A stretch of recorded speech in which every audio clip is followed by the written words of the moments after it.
6h53, bonjour Maxime Paquet. Bonjour à tous. Le marché matinal, les remboursements des crédits à la consommation vont eux aussi pouvoir être reportés. Oui, une possibilité de suspendre le paiement des mensualités des crédits à la consommation.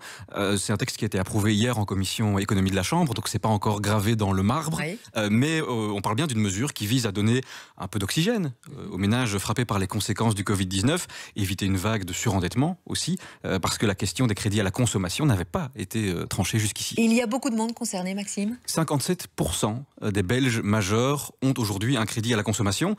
Oui, 57%. Cela dit, nuançons tout de suite, ça ne veut pas dire que toutes ces personnes-là auront des difficultés à rembourser. Selon la dernière étude ou enquête de la Banque nationale auprès des consommateurs, il y a près de 70% des Belges qui aujourd'hui n'ont aucune perte de revenus. À titre d'indication, les reports des remboursements pour les crédits hypothécaires, ça fait déjà un temps que ça a été adopté, concernent aujourd'hui grosso modo 90 000 personnes. Ça peut avoir l'air important, mais c'est un peu plus de 2% des Belges qui ont un emprunt hypothécaire. La proportion de ceux qui auront besoin d'aide pour un crédit à la consommation sera peut-être plus importante, mais très honnêtement, soyons clairs, nous n'avons pas d'idée précise aujourd'hui du nombre de personnes qui auront réellement besoin de reporter le paiement de leur crédit. Oui, bien sûr, c'est encore un peu tôt. Donc ça va pouvoir se faire, mais sous quelles conditions? Alors, tous les types de crédits à la consommation sont concernés, en ce compris les ouvertures de lignes de crédit, comme les cartes Visa par exemple.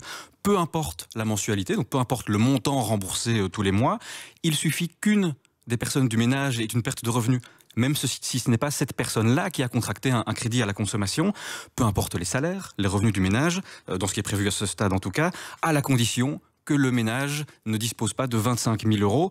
Et alors le prêteur sera à ce moment-là, une fois que le dispositif sera adopté en tout cas, obligé de vous accorder un report de paiement pour une période de 3 mois, renouvelable une fois. Et ce sera gratuit, j'imagine. Alors, il n'y aura pas de frais en tant que tel, mais ce dont nous parlons, c'est d'un report du remboursement du capital, pas de l'annulation des intérêts. Oui, ça a l'air un peu technique. Non mais c'est logique. Mais ce que ça implique, c'est que comme les intérêts restent dus et que les personnes ne vont pas payer ces intérêts là maintenant en période de difficulté, eh bien, ils devront payer ces intérêts plus tard. Sabine Thibault est juriste à l'Observatoire du crédit et de l'endettement.